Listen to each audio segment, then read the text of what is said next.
What's up, everyone? Welcome to Project XTalk, episode 10, your weekly podcast all about Xbox. If you like that, make sure to subscribe to the channel, follow us on Spotify or your favorite podcast service, and check on Twitter to keep up with us and interact with us. My name's Kevin. I'll be your host this week, and I'm joined by Tom and Garrett. What's up, guys? How's it going, Kevin? I'm doing great. Thanks, Kevin. Obviously, if you're watching the video version, you'll notice that Garrett does not have video like the rest of us. He's a little shy boy. He did say if we somehow manage to get to 1,500 subs, he will do a face reveal. Let's see just how a that holds up. justification for getting the hardware. Just a justification. So if you want to see what Garrett looks like, drop us a sub. But yeah, drop us all kidding around. We're gonna. All kidding around, we're going to jump right into the news because we got lots to talk about this week. First story, it actually broke last week, but we were busy with the Game Awards stuff, is the Halo Infinite update we got from 343. They did their year-end big wrap-up, and they actually gave a lot. So it broke Tuesday before the Game Awards. Joseph Staten actually started the article. He talks about how he's played through Halo Infinite twice, which is a good sign. The game's playable. But then he also drops the bombshell that the game is coming out fall 2021. New release window, a year after it was originally projected to be released for the Series X. What do you guys think about the new window? I have some duality with that. Like on one side, like thank God we got an actual release date. But on the other side, what would have they released to us originally? Like, if they had to push it back a year, like, that makes, like, maybe the vision was lost. I don't know. There's just lots of thoughts going on behind that, like, on why a full year. Like, the pictures that we saw, they look a lot better, so I'm happy with that. But sort of makes you wonder what they would have originally released if they didn't push it back this 1 year. Yeah. I mean, I wish that I was able to play this game at launch, but it clearly is not going to happen. And now the next window is not till like a year after that. They could have, Microsoft easily could have released it, and Bungie could have, not Bungie, 343, sorry, could have easily released it and, upgraded it progressionally throughout and made it to where they wanted it to be. But I'm glad that they are like, they have they're holding Halo into a higher standard at this point, and they want to make sure they get this right, even though they could have released it and fixed it throughout the line. This is ultimately the best approach to make sure we, Halo stays in the spotlight appropriately and, doesn't get soured upon release. One of the things I saw in that one is like the brutes. They were emotionless and they were like Craig. It looks like we're not gonna get Craig. We're not gonna get the sad brutes anymore. They're gonna have hair and beards, but I wanted Craig. Maybe they'll throw a little Easter egg though. Yeah, I hope there's I need there to be an Easter egg at this point. Like a multiplayer. Should be right at that fight sequence. I love that they also like called him Craig. They also like mentioned it as Craig. Yeah, like they acknowledged him. Yeah. They fully adopted the meme that the internet, like they're taking the feedback on the chin, and I think they acknowledged that they were open to the criticism, and they even said themselves that they didn't think when they showed it at the showcase that it was where it needed to be. I think I predicted it was going to be fall on a few podcasts ago when we were talking about Halo, but in terms of the new deadline, obviously it's still a bummer. We all wanted to play Halo at launch.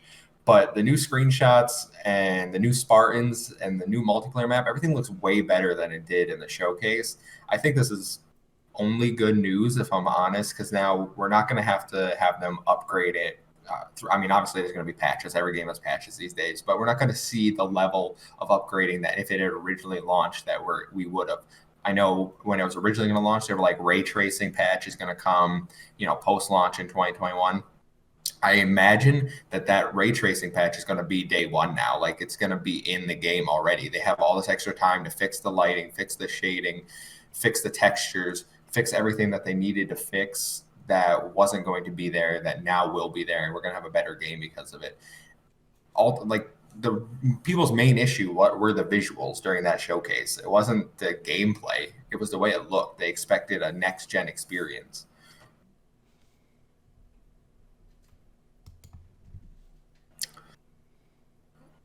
So the other news I wanted to bring up about Halo, um, I lost my train of thought. Give me a second here. No problem. Okay, what else did they? Why am I drawing a blank on what I'm trying to?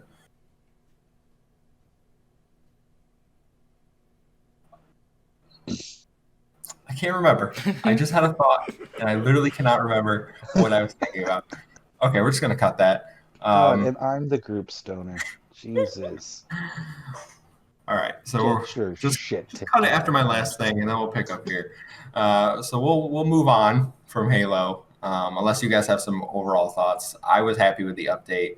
Joe sat and said that he's played it. It's obviously working. It means the story isn't the issue. It means just the bug fixes, just the gameplay itself. I think that's really what they're going to focus on. So if anybody doesn't have anything else on Halo, I think we'll move on. Those armors No, were I sick. can't wait for it to come out. Those armors were sick. Yeah. The weapons were a little, Yeah. the rocket launcher was fine. I mean, it just looked like a rocket launcher. But I thought the Spartan armors looked really good. Yeah. Some of them were a little over designed. I think that one big clunky one was a little over designed for my taste. But there were some sweet armors in there that I was like, I definitely want to be these Spartans. Yep. Can't wait. All right, so we're actually going to move on from Halo. Have either of you guys played Call of the Sea? No, It's an but it's on my download list. I just wanted to donate time to Cyberpunk because like the world Mhm. is really friggin' evolved. Yeah. And So like, yeah, we'll get there later. But yeah. haven't played Call Our of Sea yet. our second story is I'm going to do a quick Call of the Sea review. This is a game optimized for Xbox Series X and S. Came out. It was getting good reviews. IGN gave it a 9 out of 10, which is what they gave Cyberpunk. So I was like, wow, this game has to be pretty good. So I downloaded it. It's only about 5 hours long. I played about 2.5 hours of the game. Firstly, I want to say game is absolutely gorgeous. Runs at 60 frames per second. There isn't ray tracing, but you wouldn't know it by looking at like everything, the environment, the lighting, everything is absolutely gorgeous in this game. The art style is fantastic. But I don't know how I got a 9 because that's basically where my good things end about this game. It's very slow. You even the sprinting option they give you is very slow, and it's a puzzle game. So you have to walk around the island, find objects to try to give you hints about how to solve puzzles, and you do that. But the puzzles just aren't interesting. Some of them I solved without even finding the like. I got a few hints and then I just went and I was like, I can figure it out from here. But halfway through one puzzle, I'm just like, this is boring. Why am I doing this? Like, this isn't not enjoying this. So I just closed the game and uninstalled it. So I don't want to say don't play it. I think I'm like puzzle games. I platinum Bug Snacks. That's a puzzle game. But I just don't see how it's getting the rave reviews it was. I would say visually it's gorgeous. Gameplay wise, it bored the hell out of me. Just first, I love that you platinum the Bug Snacks. Dude, honestly, I love Bug Snacks. like Bug Snacks makes me so curious about it just because so many people talk about it. And like we're marketing for it too now, I guess. But like Xbox podcast. they Go had check out like Bug Snacks. like it is so odd that it almost did more marketing for it in just like the contrast that it was to the rest of the show because everyone talks about it all the friggin' time. Even my other buddies were talking about it. It's ridiculous. Makes If you me like curious. if you like Pokemon Snap, it's kind of in that vein. And it was free on PlayStation Plus when I got my PS5, and I loved that game. It was fantastic. I platinumed it. But Xbox podcast. If you like PlayStation, go play Bugsnax. Yeah, Call of the Sea, Garrett. You can definitely check it out. I'd be interested to know your thoughts once you do. My initial review is I'm not gonna go back and finish it. Like I said, I uninstalled it. It's just a very dull, boring, slow game that looks visually stunning. So that's one of the issues that I have with these adventure games. They generally like to keep you at an extremely slow moving pace. And if the world and the puzzles aren't interesting enough, I'm not going to even bother. Like, let me sprint at least, and maybe I'll brute force the game. But otherwise, I'm not going to bother. There's some really good puzzle games on Game Pass now, but I even have Call of Sea downloaded, but now I'm gonna delete it.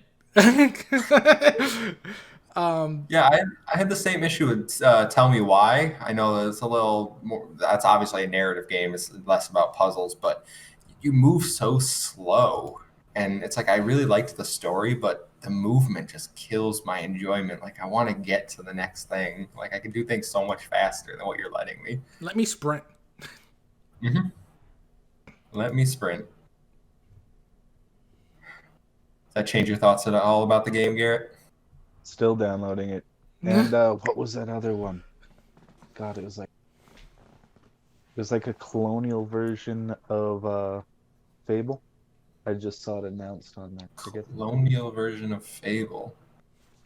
Not yeah, familiar. I did a horrible description. Don't listen to me. Just go on. I'll do my stuff in the background. All right. Well, we're going to move on from that review into our main topic of the show, and I think we'll spend a lot longer on this review. It's what everyone is talking about, Cyberpunk 2077 reviews. I haven't played the game. I'm just going to be asking the interview questions. Cyberpunk aesthetic is not something I'm interested in. I wasn't hyped for the game, but I know everyone else in the entire world was. The entire gaming community is talking about Cyberpunk, so we got to throw in our 2 cents. I know you guys have both played it. Before we get in, you're both playing on Series X, I believe. And I want to know how long you both have played the game for. Okay. Who do you want to start? Because if it's like an interview, there's going to be a lot of questions. Yeah, so I have a list of questions. I'm gonna Sure. throw them out, and then I want both your takes on the questions, and see what happens. See how you guys compare, because I want to know if you guys have very differing experiences. Okay. Garrett, how long have you played it for? So I've personally only about put 40 hours in, but my household, Jesus. Caleb, how many hours you put into Cyberpunk? I know Hannah put in probably 60 or 70 now. She's been going hard. Wow. Okay. And then like Caleb, he's like level 35 regular, and he's been playing on ultra hard. So I would say like another, let's just ballpark it at 80. Yeah. Wow. Yeah, it's COVID. They've only got like 2-3 days of work a week. Okay. Yeah, they play a lot. Yeah. All right, Tom, how long have you played the game? I've played it for 13 hours until I quit the game. Okay. All right, so I think we're going to have some differing opinions here. My first question, the most important one, I think many people will want to know, is did you guys go circumcised or uncircumcised? I went uncircumcised, man. Like, I never got the thing over it. I did the same thing, and then I was like, all right, do I want it small or big? Do I want it medium? Am I pushing? Let's give him a small one. Yeah, dude, I legit went small because of the popping out of the pants glitch. I didn't see that one. I heard that before. Massive hog popping out your pants. Yeah, don't need that. I don't need it like my guy's a serial slasher going around Night City. All right. So we're gonna move on to serious questions. I had to know. I saw it on the internet. I cannot believe it was choices, but all right. There's only one vagina choice, by the way, if anyone decides to play as a girl. I think it's a little. I thought that was hilarious when I threw it on my guy when But- I was creating him. I was like dying. It was so funny. All right. So we're gonna start with what everyone has been talking about. Obviously, last gen and some lower NPCs have had visual difficulty with this game. Let's say you've all seen the comparison videos, I assume, of textures not loading for 30 seconds. There not being anywhere near as much street traffic. Have you guys on your Series X encountered any graphical issues, visual issues? Does it live up to what you were expecting playing? I know it's backwards compatible, but it is the Series X. So how's it from just a technical standpoint? Technical standpoint, I have had nothing beyond a few side mission anger glitches and nothing I wouldn't expect out of the early days of Skyrim, which I still played the shit out of. Okay. Just dropped on Game Pass, by the way. Yeah. I thought like everything about that game. Everything looks so muddy. Like, you can tell this is a last gen game, but the fact that like we were getting like last gen games that look so beautiful, like Gears 5, God of War, Horizon Zero Dawn, and then we have this. Oh my gosh, my birds are going off. Sorry. It's all right. The game just looks so muddy, and it's you can. I was playing it mostly in performance mode because I'd rather have the 60 FPS over the resolution bump. But everything about it, just the texture quality is still like just so. I don't like it. I really hope that the Series X update comes out soon. And this is what actually made me quit the game.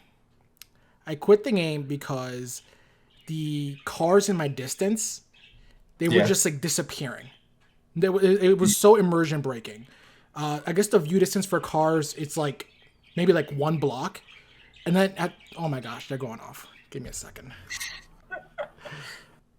I should have took them out the room, by the way. It's all right. It's all Oh, right. dude, life You happens. pick up I'm gonna finish my rant, and then I'm gonna throw them out the room. Yeah, no, dude, stick with it. Get angry at them birds.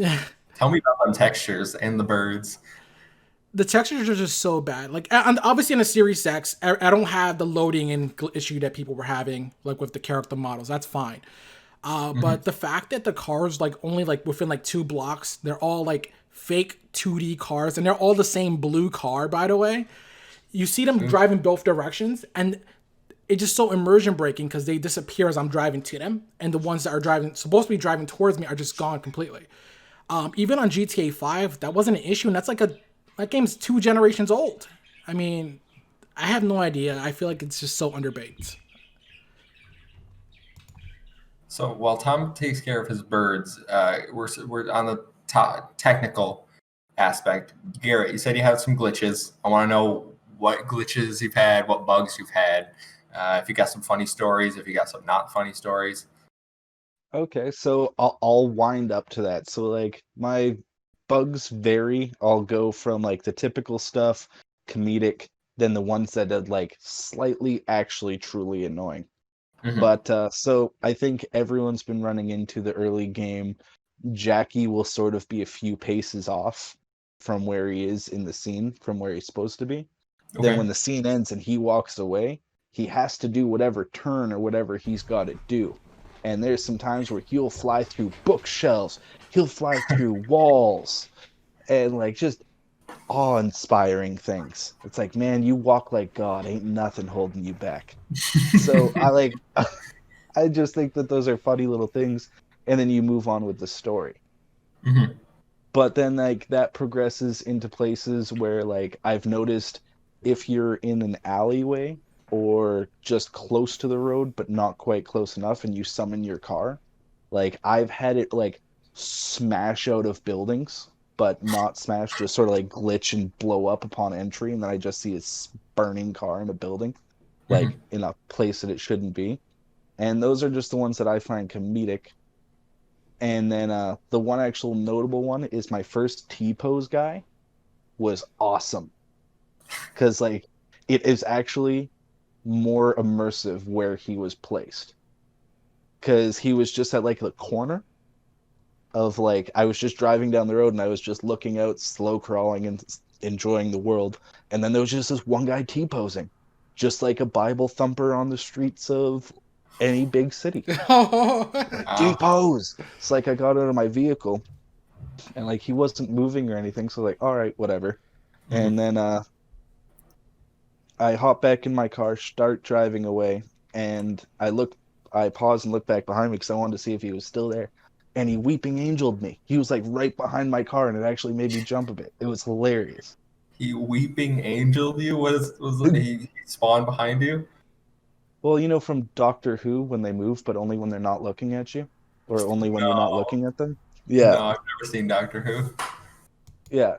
I watched a few episodes on the Space Channel when I was younger, but yeah. And then as it goes to the full makes me want to put a controller down, there's been a few Yeah. missions because, like I said, there's 3 playthroughs going on in my house simultaneously. And there'll be sometimes where I'll see my girlfriend does a little quest, and it'll be one where it was the most notable one was this little shed that was run by the animals. And I Mhm. ran down there, and the mission apparently was you just had to go in and sort of smack some sense into a guy and tell him to take back his shop. And my girlfriend goes in, kills everybody, does it, and it's just a side mission. And then I go to do it on my profile, not an hour later. That guy's not there. He just, the quest, the purpose itself is just non-existent. And that really annoyed me because I handed my controller to girlfriend. I was like, where was he in your playthrough? I asked Caleb, like, hey, did you do this mission? Like, all three of us hyper-examined that building. Maybe he was glitched into a wall. Maybe he was glitched on the roof. Like, I've played hundreds of hours of Skyrim. I know my way around working through a game glitch, but that guy was non-existent, and that really annoyed me a bit. So I'm assuming we were talking about bugs, right? This like that was the Yes. question before I got back. Okay. Yes. Yeah, Bugs, I was just giving glitches. my very... Tell me all about them. Preach, Tom. Yeah, So, preach away. so honestly, in terms of bugs, I didn't encounter too many. I haven't had any crashes. I've had no graphical glitches either. I mean, like those are just in last generation. So really, not a lot of bugs. I've seen T poses, some, but no, I haven't had anything game breaking. So That's good. honestly, in terms of like the bugs, like that's what I've been seeing online. All like, and it seems like it's more prominent in like last gen consoles for some reason. I guess for some reason it just mitigates most of them. On the Series X, it makes no sense because it's the same game, same code, but really the game's not really that buggy. At least in my experiences, I did quit prematurely, so I'm sure if I continued on, I would have encountered some game breaking glitches. But I've always did like the standard RPG stuff, like Garrett said. Like I've always had multiple save files, like I did in Skyrim. But yeah, I mean, not a lot of bugs on my front. Wow, I honestly expected more, knowing that you stopped the game 13 hours in. Well, From what I let me preface like there's other issues that I have, and I don't know if this is a bug, but one of my biggest issues in the game is like the AI in this game is like stupid, like really stupid, and Oh, I don't know. I can't.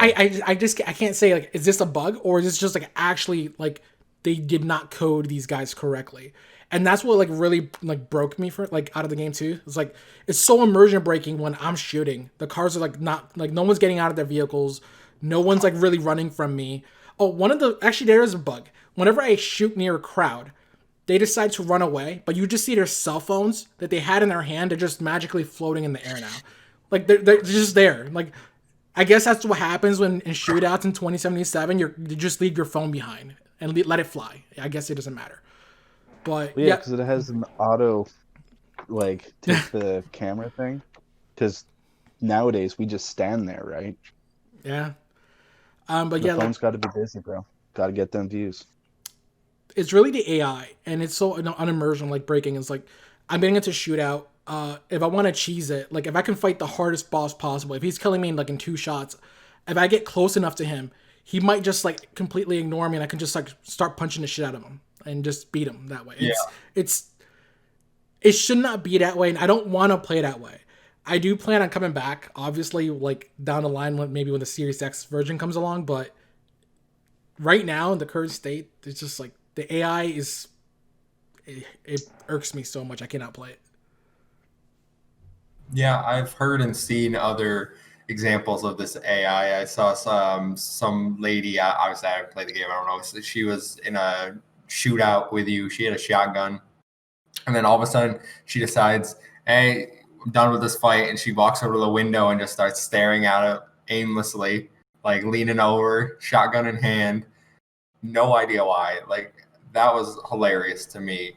I saw someone turn into a chair. That was a funny glitch. Their character model just became a chair, just a chair. Very strange. Lots of things. My favorite are the cops just randomly spawning if you do something bad. All the stuff with cars seems really funny. But this is an outsider, looking in, not experiencing that. If I'm playing the game, trying to role play as this character, I can see how I get really annoyed if an enemy is just T-posing or running up to me and being like, shoot me in the face. Like, who cares? Yeah. I didn't even talk about the cops. I completely forgot. It is the weirdest thing. You can be on a ledge and they just start spawning at you. And then Hmm. like to like get rid of the cops, you just like have to drive like a block away. They don't even bother chasing you in this game. It's like the weirdest thing. Yeah, that's awful. I was really hoping for like a GTA thing where I could try to get as many stars. You just die quickly.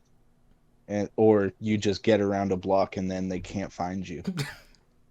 Which in a futuristic city with all this technology, it doesn't really make much sense for cops to just suddenly not care if you break crime. But then like also I'll see people driving through like a crowd of people in their car, and then the cops spawn above you and like you blow up immediately.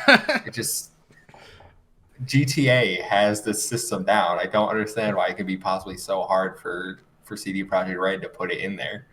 10 years in development, by the Or way. like have you guys ran into those huddle parties? Or I guess not you, Kev, technically, but like I've noticed a few times where I did like a crime on the street and everybody runs away, right? They only run out of view. So after you leave, there's been times where I'll just like walk around the corner to like 20 NPCs crouched in like the same 20-foot like area. And it's like, Jesus, you guys just got around the corner and said, good enough, eh? He can't hurt us here.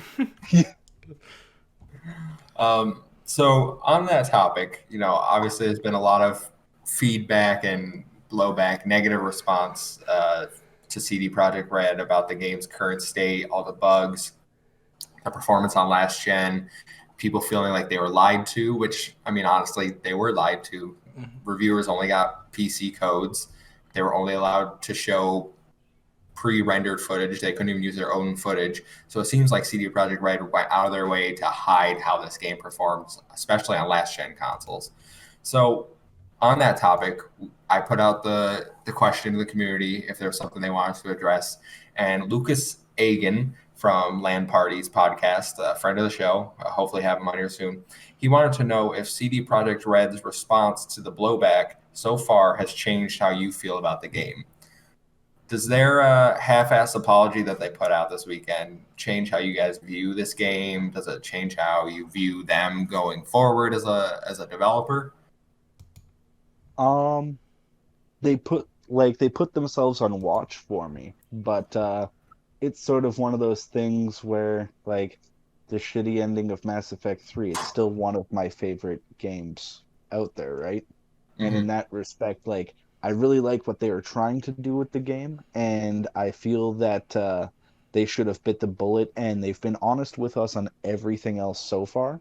They should have just been like, "Hey, shit is not panning out the way it is. If you guys want to play a futurist of Skyrim, let's go." And also, in addition to that, uh, possibly had a staggered release for the Series X PS5 versus the Xbox PS4 or Xbox One PS4 generation, because Mm-hmm. that is unacceptable. That's a joke, right? With like how like some of those entities, it's bad. Like that shouldn't have been released. I could Mm-hmm. see like just yeah, we're an Xbox podcast, but with the PS5 or PlayStation players refusing or not being able to get a refund, Yeah. dude, that's not small. Yeah. Like there should be more looking into it at this point. Like maybe we're finally seeing the ugly side of this last minute update culture that we've developed for ourselves, or maybe we could still lump it into the whole COVID development cycle thing, right? There's lots of aspects, but it's sort of weird how they went completely 180 with seemingly honest up until, like you said, review time. But then again, with development, they we now know that they were probably lying for a lot longer. So yeah, they definitely put me on watch, but the world is a really crazy place right now. You can't just say that they're going to be a trash company because they were pressured a lot. They got freaking death threats to release this game on time. So Before you go, Tom, I do just want to. Yes, they got death threats, which are obviously unacceptable, but I don't really want to blame the fans for them releasing the game in the state that they released it in. Remember, this game was supposed to come out in April. They delayed it multiple times. If it runs this poorly, what were they going to put out in April? Remember, this game was right, originally next gen wasn't a thing in April. We wouldn't have these Series X. We wouldn't have the PlayStation 5 with acceptable performances. We would only have the base or the One X and the Pro, which is a little better, but it's not performing well. We would only have those consoles to judge this game on. And if they put this out in April with no next gen, they would have been torn apart way worse than what they're doing right now. So the fact that they delayed it and they probably made it better than what it was going to be in April, but it's still so bad. Why not just delay it longer? Why not just take that? You've already delayed it so many times. What is one more delay? What's a delay until April of next year? Yeah. very true. But in response to the next gen thing, that also would have like literally halved their console optimization time, right? So chances are, if it wasn't released on next gen, it would have looked maybe like a shittier version of what's on the Series X. Like, I'm not trying to justify it in any means, but I don't think it would have been quite as bad if they were only doing it for the two consoles. I guess, but we have to remember it's running backwards compatible on the Series X. So I don't know how much, I'm not a game developer, I don't know how much optimization actually went into it because the optimized versions aren't out for next gen yet. It's only running through backwards compatible. And from everything I can tell, they didn't optimize Xbox One or PlayStation 4 in the slightest. No. Now, Tom, you may give your thoughts. Yeah. So CD Projekt Red, during the Witcher time, I appreciated what they did. And when Witcher 3 came out, it was nowhere as buggy as this game from all the reports I've seen. And the performance issues were like non-existent. It was like a fine game, but ran fine.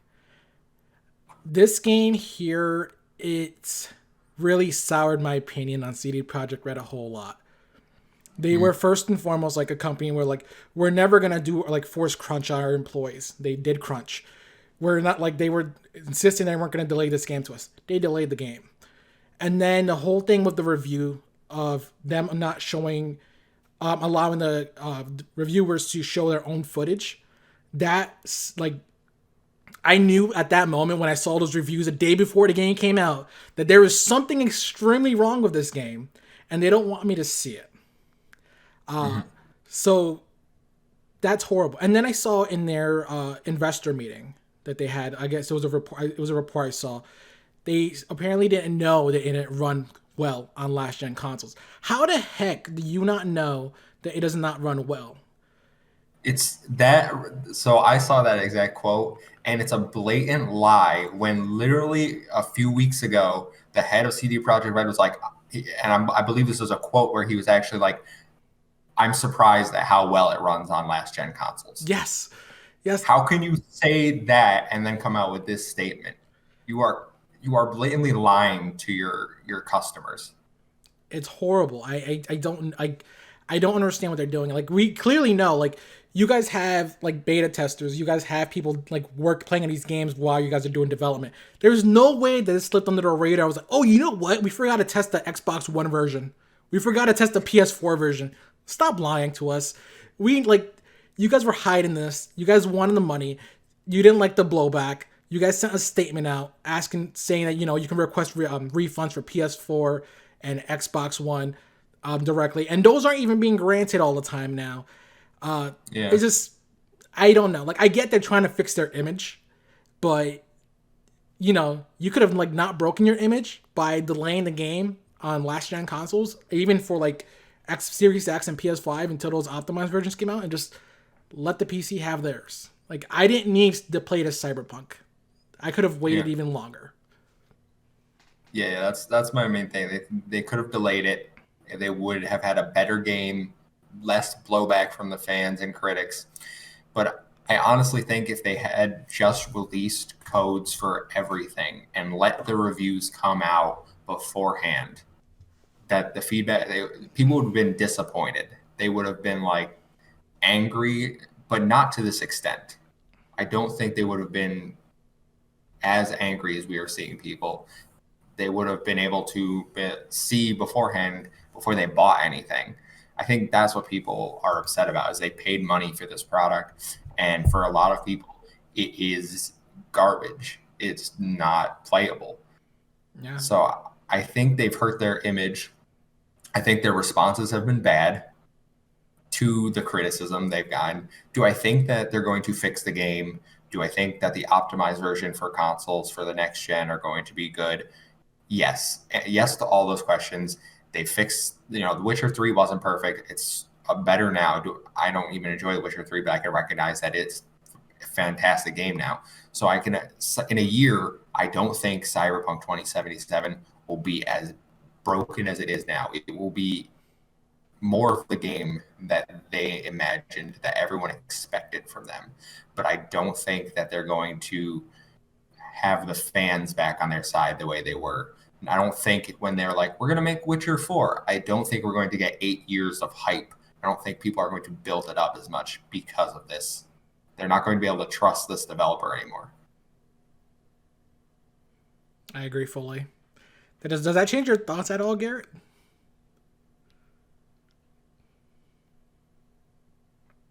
Guess not.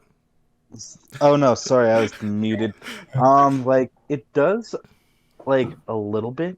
Like you guys have brought up like the history of it. I tend to try to, especially during the times, glorify the developers a bit because, well, we live in a culture where we have millions of people collectively living cabin fever, right? So we have to understand that there'll always be a tinge more anger than usual, but and that goes every way, right?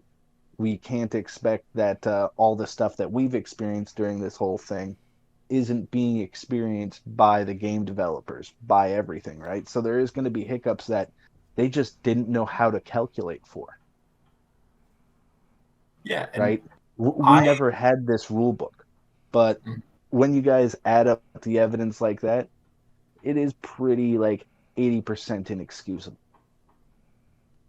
yeah, I think CD Projekt Red owes a better apology than what they've given. I think they're really doing bad in PR right now. But I Yeah, guarantee there are developers in CD Projekt Red that did not want to release this game. I think that the project was mismanaged by leadership. I don't think every developer was happy. I guarantee if you talk to developers that they would be like, we didn't want to release it in the state. We would have delayed it another 6 months so it could be better. But they're the ones that are getting the death threats now, the ones that people are pissed at. And yes, they made the game, so obviously some blame has to go to them, but they didn't choose the release date. That's leadership. They're not the ones, defending these choices and making all these decisions for people. So I think the heads of the company really need to take some responsibility and stop trying to be like, we're good guys, CD Project Red. Don't attack us. We'll fix everything. Everything's gonna be all right, guys. yeah. Like I need to see some crazy redemption from them. Like maybe like I know it's not going to happen because the greed that they've shown in that respite, but maybe if they actually fix and patch the game, make it to what it is, and then on top of that, give us the first true DLC for free, just Isn't as all like a public I apology. thought all DLC was free. Is that not true? Is it gonna be? Like I I thought thought it they was. were doing it as same thing as Witcher 3 style, where they might have some smaller stuff, but there's gonna be two or three big Mm. meaty chunks. Because I drove around for quite a bit and got lost. They could definitely add more to the outland, the outside of the city. Mhm. Yeah, I'm not sure about the DLC. I thought it was all free. I might have misheard some things. Yeah, I'm not sure about that either. I don't know if it's free or not, but if it isn't, I mean, for sure, give us the first one for free. That'll help. Mhm. Yeah, like I said, I think they're going to make the game better. There's no doubt. They can make good games. It's just they shouldn't have released this one the way it is. So if we're gonna move past all the anger, calling out CD Projekt Red. Just from a general gameplay perspective, guys, is the game fun to play? How's the melee combat? How's the shooting? How's the driving? Because I've heard mixed reports on this, and I want to get it from you guys firsthand. How do these things feel in game if I was to load up Cyberpunk? Is it enjoyable? Um, the driving, you actually reminded me of a whole separate glitch. Driving is at times great and terrible. There is no in between. For me, at least, it'll work well. Or there's been times where I have like nicked a cardboard box Hmm. and shit, that thing might as well have been a 20-ton boulder. Like my car just can't move, can't do nothing. And then you actually have to like back up. Sometimes it works. Sometimes you have to get out of your car. Sometimes you have to like run down the street and get a new vehicle to come to you. Like it is a workaround. But then there's been at other times where like they actually put some decent time into this. And I've noticed that there is no in between. It's gonna work great or it's not at all. So that one is gonna be very hot and cold. Okay. Okay. But other than that, like I played a cyberware build and the gunplay seems pretty solid for what I've played. And the attack sequences, they could have added some more flash to that, like added some finishers onto the characters like they did in Skyrim, just because it does get a little bit repetitive running around with, let's say, a samurai sword or your melee weapon. Like the Hmm. mono wire, which I used a lot. It was my first like legendary cyberware, but like it's only got 4 or 5 animations for it. Like it, I find myself using things just so I could see something different happening on the screen. So they Okay. could have definitely added some finishers with that, like maybe sneak up on a person and implement your mono wire. But I'm only really just started getting into that like my first 2 3 hours with it, so I could be wrong in that department. There could be somebody in our comment section like, if you do this, it'll work, and then instantly put me as the guy who reviewed Cuphead. But so I'm not going to be that brave. But yeah, that's my view on it. Yes, I believe it is playable-ish. Okay. Okay. Tom. So the driving in this game, I actually think this game has one of the worst driving physics I ever touched ever. I feel like it's not intuitive at all with like the driving mechanics. Like you turn the wheel and your car is it just doesn't feel right. Like GTA 5 nails it, Forza nails it, like Saints Row nails it. Any pretty much open world game that has a car in it feels right. This one just feels like the cars are like extremely stiff when you like try to drive, if that makes sense. And it really it's kind of immersion breaking. One thing also about it is like if you're driving like at 200 miles per hour and you want to just jump out the car, your guy does not move. He just stands there, and Yeah, your car I just goes ahead. saw that today. I mean, that's clearly like it has to be a bug, but so we're not talking about that itself. But the driving, I think it's like subpar. The big thing for me in this game is definitely the obviously the gunplay. I thought the shooting in this game was actually pretty good. The abilities that you get along with it are pretty fun. The melee combat, I think, is boring, but just to circumvent that, like I'm not gonna go melee. Like it's the same in Fallout. I'm not. Why am I gonna use like a hammer or like a barbed like bat when I can just use my gun that's gonna blow these robots' head off like clean in one shot? So I think the shooting is fun. We're not talking about story, right? I we'll get to Okay. story. So Obviously, no spoilers, but overall, I think the gameplay is good. There's just some other issues that I want worked out before I go back to the game, but definitely the foundation is perfect. Besides the driving, okay, that's more promising than what I've heard. So you were speaking about story. We're not going to go into it quite yeah. yet. There's a few more things. I've read that the game was heavily touted as an RPG. And from people's perspective, it's not very RPG like. Like there's crafting in there, there's a skill tree, But a lot of people's complaints that I've read is that you pick your life path, Corpo, Street Kid, and I forget the other one, Nomad. Nomad. You pick your life path, and then you have a 20-minute prologue, and then it literally doesn't matter for the rest of the game. You get some dialogue choices, but the dialogue choices are basically pointless. Um, they touted you could join clans. From what I've seen, that isn't really the case, or gangs or whatever they were calling them. Do you feel that this game is an RPG that you were promised, or do you feel that you were misled in what you would be playing?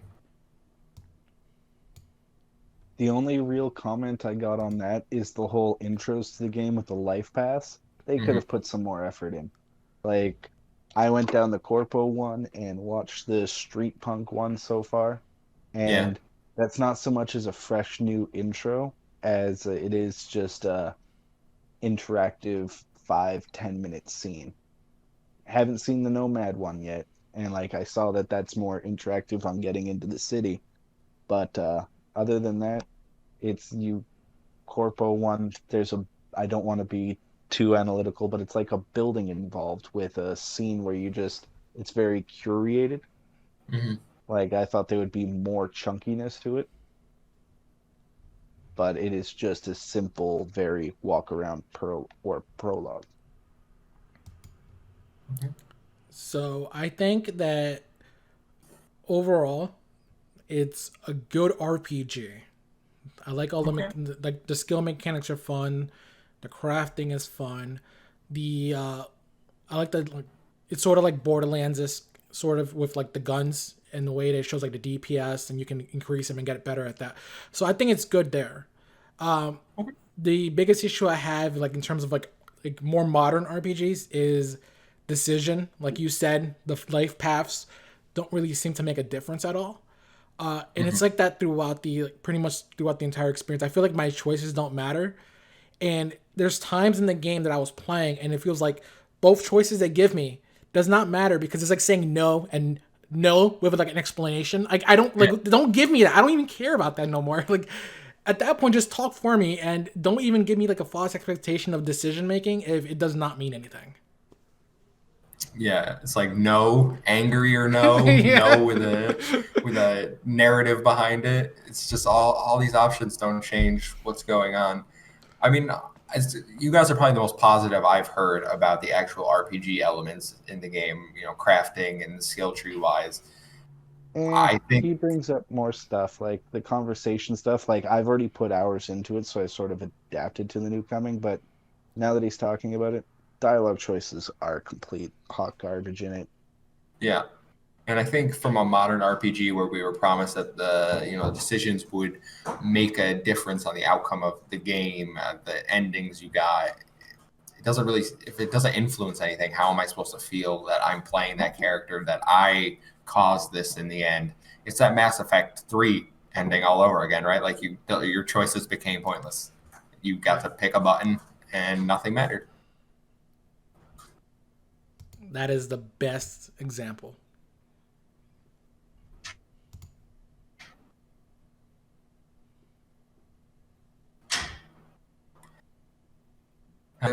Hit or miss is what we got. We got some good mechanics, we got some bad mechanics. Story wise, guys, and this is the last big thing I want to talk about in regards to Cyberpunk.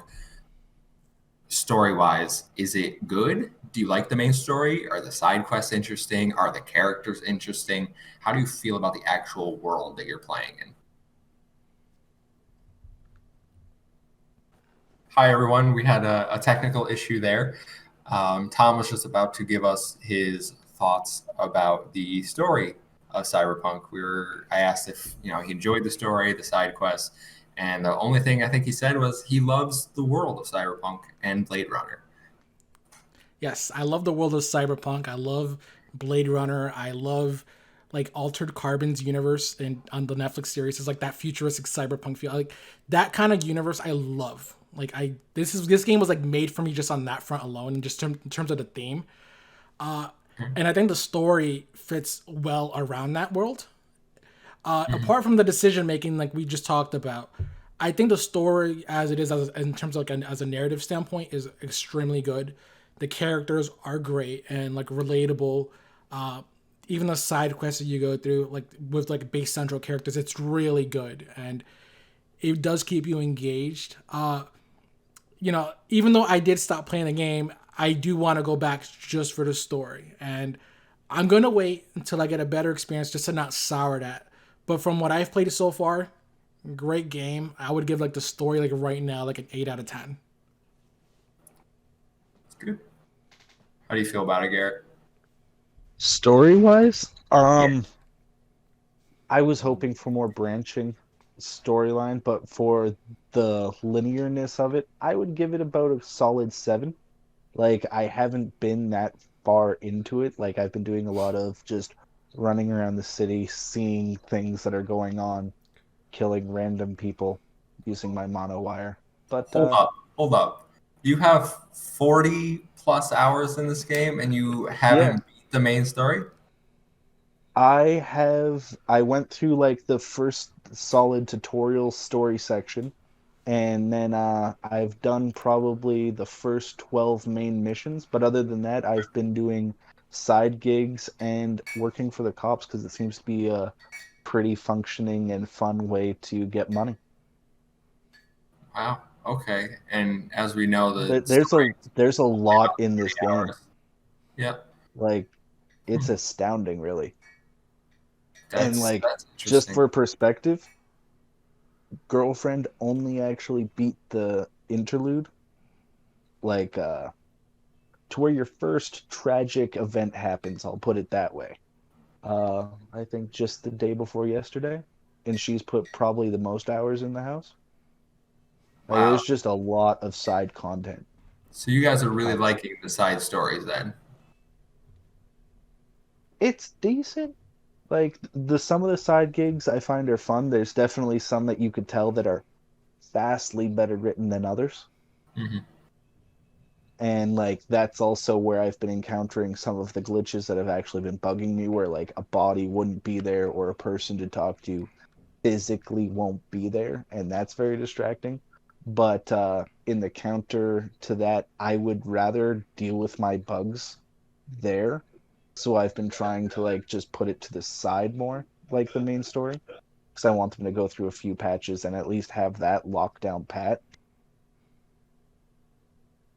if that makes any sense. Yeah, yeah, yeah. No, it's Yeah. it's very I'd interesting here. rather go through the filler, the smut of the game, It's before really I. interesting hearing you say that because everything I've read online, people were saying that the side stories, there's a few interesting ones, but most of them come down to just go from point A to point B, shoot up a bunch of people, and then you're done. So I Yeah, mean, it actually is great that you've heard you guys have been enjoying the side content so much that you haven't even finished the game. When the main story is roughly 20 hours, I think is what we read. yeah. That's There's a lot of side content.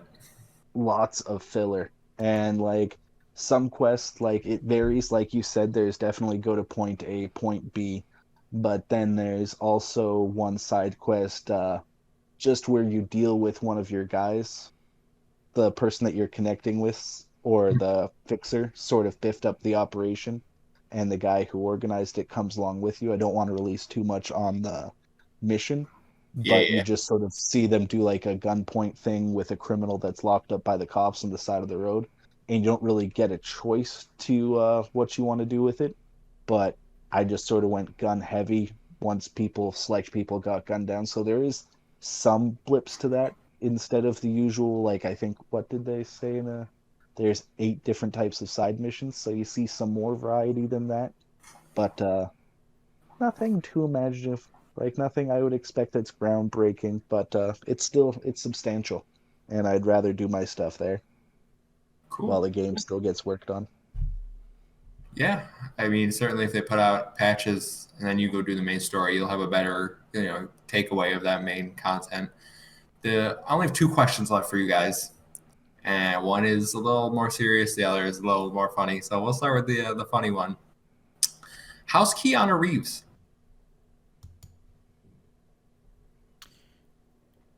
It's like I went corpo life path, and he doesn't really like the corporation, so he's a bit more of a smartass from what I've seen on other playthroughs.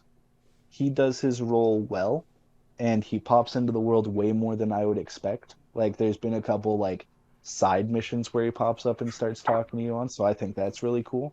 Hmm. But he did his character well. I'll put it that way. But some people do just find like I perfectly get how Keanu's a self-righteous asshole in this game. I'm sorry if we don't allow swearing. Like it's the character that he plays, Johnny Silverhand, he's obnoxious at times. I don't need him around. But people who play the game sort of get why I'm saying that. Yeah. I think Keanu Reeves is breathtaking. Yeah. Just to quote, Just to quote Keanu Reeves. There's me like cleaving the angel of 2020 in half. But okay, you can do you. his character's okay in the game. It's just, it's he's there. He's basic. I mean, I feel like his performance is okay, but nothing like, I guess, breathtaking. I